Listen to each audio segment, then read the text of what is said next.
என்னம்மா வீடெல்லாம் கூட்டாம அப்படியே வச்சிருக்க? இந்த கூட்டத்தை அந்த விளக்கமா இருந்தா தெரியும். மாமனார் குணம் தெரியாம பேசிருக்கோம். மாமனாருக்கு தெரிஞ்சிச்சு அவ்வளவுதான். வந்தா அப்புறம் திட்டுவாரு. அவர் வரதுல டக்குனு பண்ணு. சாப்பாடு ரெடி ஆயிடுச்சா இல்லையா? இப்பதான் துணி துவைச்சு அவர் சுகர் பேஷண்ட். உங்க மாமனாரை பத்தி தெரியாது. சொல்ல கோவம் வரும் அவருக்கு. 10 நிமிஷத்துல வச்சிருவேன். டக்குனு பண்ணுமா. எவ்வளவு நேரம்?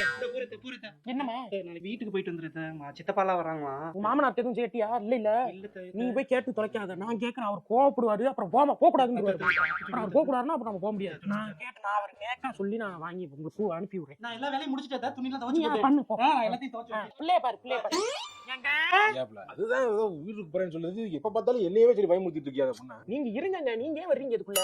அப்படி சொல்லி வச்சாதான் கொஞ்சம் பயம் இருக்கும். நீ சொல்லிட்டு போயிடுற. அவங்க குடும்பத்துல இருக்கவங்க என்ன வில்லங்க பக்கமா பாக்குறாங்க. நீ நல்லா நேக்கா நீ அப்படியே பேசிக்கிட்டு மருமகளே எதுக்கு என்ன பொம்பளைய வெள்ளியா பார்த்தா நல்லா இருக்குமா? ஆம்பளனா அப்படி இருக்கணும். சாதாரண ஆள் கிடையாது. மாமனார்.